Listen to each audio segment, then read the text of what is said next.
Hello friends, स्वागत है आप सभी का आपके अपने YouTube channel your history guide पर। तो फ्रेंड्स, आज की इस वीडियो में हम सभी एसएससी जीडी का जो प्रीवियस ईयर का क्वेश्चन पेपर है उन्हें सॉल्व करने जा रहे हैं। आज की इस वीडियो में हम सभी जीके जीएस देखेंगे, किस लेवल का एसएससी जीडी में जीके जीएस पूछा जाता है, किस सब्जेक्ट को कितना वैल्यू देनी चाहिए, कितनी वैल्यू हिस्ट्री को दें, कितनी वैल्यू दोस्तों जो स्ट्रेटी जीके को दें, कितनी वैल्यू हम पॉलिटी को दें। ये अगर आप सभी ये PYQ जो प्रश्न हैं इन्हें देख लेंगे तो आप सभी को अंदाज़ा हो जाएगा। किसी भी अगर दोस्तों एग्ज़ाम की तैयारी कर रहे हैं तो बिना उसका प्रीवियस ईयर देखे आप तैयारी को अच्छे ढंग से नहीं कर सकते हैं। इसलिए आप सभी के लिए वीडियो काफ़ी इंपॉर्टेंट होने वाला है। चलिए वीडियो को अब शुरू करते हैं बिना किसी देरी के। आज का पहला हमारा क्वेश्चन है 1944 में विभिन्न उद्योगपति एक साथ से जुड़े और भारत में एक नियोजित अर्थव्यवस्था स्थापित करने के लिए एक संयुक्त प्रस्ताव का मसौदा तैयार किया। यह डॉट योजना के नाम से प्रसिद्ध है। दोस्तों, इकोनॉमिक का ये प्रश्न है, तो इसका राइट आंसर क्या है? बॉम्बे योजना के नाम से यह प्रसिद्ध है। पहला क्वेश्चन हमारा किस सब्जेक्ट था? इकोनॉमिक्स से था। दूसरा क्वेश्चन हमारा है प्राकृतिक गैस के ज्वलन पर कौन सी गैस मुक्त होती है? प्राकृतिक जो गैस है इसके जलने से कौन सी गैस मुक्त होती है? तो राइट आंसर ऑप्शन हमारा ए है, कार्बन डाइऑक्साइड। दोस्तों, जियोग्राफी का प्रश्न है ये। किसका है? जियोग्राफी का है। नेक्स्ट देखते हैं। अगला क्वेश्चन हमारा है खेलो यूथ गेम्स 2020 में 2020 के संस्करण का मेजबान और विजेता राज्य डॉट हैं। कौन से थे? तो मेजबान राज्य कौन था दोस्तों? तो मेजबान असम था और विजेता राज्य कौन सा था? तो महाराष्ट्र था। नेक्स्ट देखते हैं। जानकी प्रसाद का संबंध कथक के किस घराने से है? स्टैटिक जीके का क्वेश्चन ये। तो किस घराने से है? तो बनारस घराने से संबंधित हैं। कथक किस राज्य का लोक नृत्य है? तो उत्तर प्रदेश का है। ये भी आप याद रखिएगा। नेक्स्ट देखते हैं। क्षेत्रफल की दृष्टि से भारत का सबसे छोटा केंद्र शासित प्रदेश कौन सा है? तो इसका राइट आंसर है लक्षद्वीप। जियोग्राफी के कितने क्वेश्चन हो गए दोस्तों? 2 क्वेश्चन हो गए। आप सभी देख सकते हैं किस सब्जेक्ट को कितना वैल्यू देना है। यहाँ से आप PYQ लगाकर अंदाज़ा लगा सकते हैं।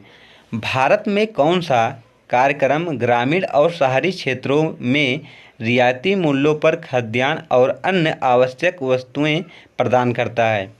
तो कौन सा दोस्तों जो क्षेत्र है करता है?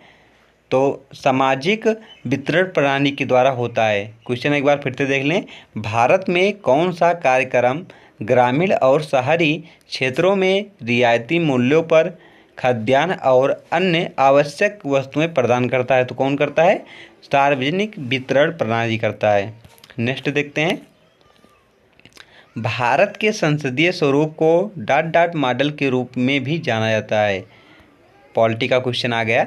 भारत के संसदीय रूप को डॉट के मॉडल के नाम से भी जाना जाता है। तो राइट आंसर है ऑप्शन हमारा डी है, जो वेस्टमिंस्टर जो है इसके नाम से भी जाना जाता है। नेक्स्ट, चुनाव लड़ने और सरकार में सत्ता पर काबिज होने के लिए एक साथ आने वाले लोगों के समूह को क्या कहा जाता है? पॉलिटी का दूसरा क्वेश्चन।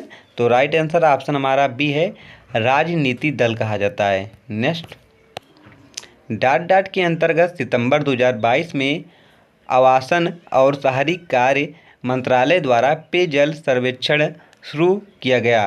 तो किसके अंतर्गत शुरू किया गया था? तो अमृत 2.0 के तहत किया गया था। करंट अफेयर का क्वेश्चन है दोस्तों ये। हिस्ट्री का क्वेश्चन अब आ गया। नालंदा विश्वविद्यालय की स्थापना डॉट द्वारा 5वीं शताब्दी में की गई थी। तो किसके द्वारा की गई थी? तो कुमारगुप्त के द्वारा की गई थी दोस्तों। नेक्स्ट देखते हैं। निम्नलिखित में से कौन सा युग्म सुमिलित नहीं है? कौन सा युग्म दोस्तों जो है गलत है? तो इसका राइट आंसर है ऑप्शन हमारा जो डी है। 2010 में शीतकालीन ओलंपिक जो खेल है वो लंदन में नहीं हुआ था। बाकी जो 2022 का शीतकालीन खेल हुआ था वो कहाँ पर हुआ था? तो बीजिंग में हुआ था, जिसमें भारत ने कितने मेडल जीते थे? तो 107 मेडल जीते थे। यह भी आप याद रखिएगा। नेक्स्ट, खाद्य गाइड पैरामिड के शीर्ष पर क्या आता है? तो क्या आता है दोस्तों? तो इसका राइट आंसर है वसा और शर्करा। बायो का क्वेश्चन है ये।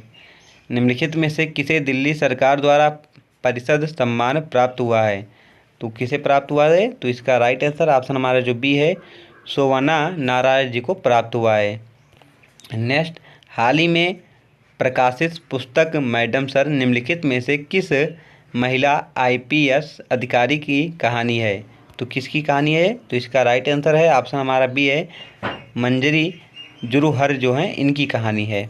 नेक्स्ट देखते हैं, सेक्टर में शामिल लोग प्राथमिक सामग्री को संसाधित करते हैं और उसे तैयार माल में परिवर्तित करते हैं। तो किस क्षेत्र के हैं दोस्तों? तो द्वितीयक क्षेत्र के हैं। आप इकोनॉमिक्स में पढ़ेंगे प्राथमिक क्षेत्र, द्वितीय क्षेत्र, तृतीय क्षेत्र। तो प्राथमिक में जो प्राकृतिक वस्तुएं होती है जैसे कृषि का उत्पादन है, मछली पालन है, मत्स्य पालन है और मधुमक्खी पालन है, ये सब दोस्तों प्राथमिक क्षेत्र में आते हैं। और लेकिन जैसे जैसे दोस्तों गेहूं से ब्रेड जो बनता है ये द्वितीयक में आ जाएगा, जो मशीनरी काम होता है। तृतीयक क्षेत्र में वो सेवाएं प्रदान होता है, जैसे दोस्तों जो डॉक्टर द्वारा सेवाएं हमें प्राप्त होती है, पुलिस द्वारा अधिक हमें जो सेवाएं प्राप्त होती हैं तृतीयक क्षेत्र में आते हैं, ये भी आप याद रखिएगा। नेक्स्ट, ऋण एक डाट का निर्माण करते हैं क्योंकि उन्हें एक निश्चित अवधि में ऋणदाता को वापस करना पड़ता है। तो कौन प्राप्त करता है दोस्तों? देता। किसे प्राप्त होता है? क्वेश्चन समझ लें, क्वेश्चन दोस्तों इकोनॉमी का ऐसे ही आता कि समझ में नहीं आता एक बार में। ऋण एक डाट का निर्माण करते हैं, जो ऋण हैं वो डाट का निर्माण, क्योंकि उन्हें एक निश्चित अवधि में ऋणदाता को वापस, क्वेश्चन पूरा मुंद नहीं दिखाई दे रहा था, वापस करना पड़ता है।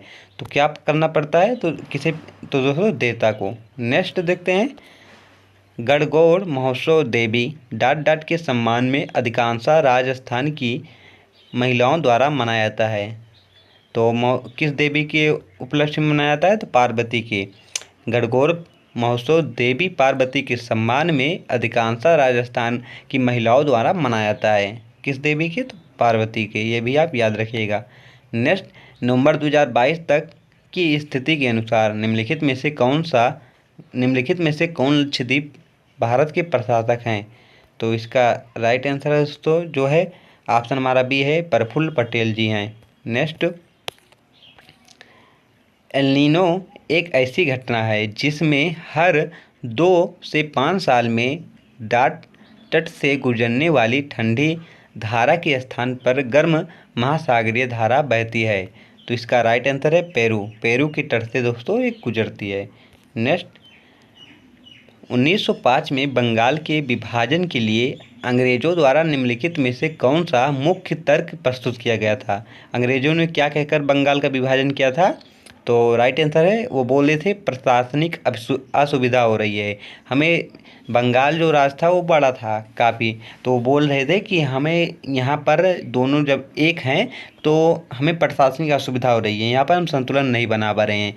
इसलिए उन्होंने पश्चिम बंगाल और पूर्वी बंगाल में 2 हिस्सों में बांट दिया, जिस एक में दोस्तों हिंदू की बहुत मात्रा अधिक कर दी और दूसरे में मुस्लिम लोगों की मात्रा अधिक कर दी, ताकि वो दोनों को आपस में धर्म के नाम पर एक दूसरे से लड़ा सकें। और अंग्रेज़ों का काम ही दोस्तों यही था कि भेद डालो राज करो, फूट डालो राज करो, यही उनकी नीति थी। तो दोस्तों आप सभी को वीडियो कैसा लगा कमेंट बॉक्स में ज़रूर बताइएगा। आज के इस क्वेश्चन से दोस्तों आप सभी को पता चल जाएगा किस सब्जेक्ट को हमें कितना वेटेज देना है।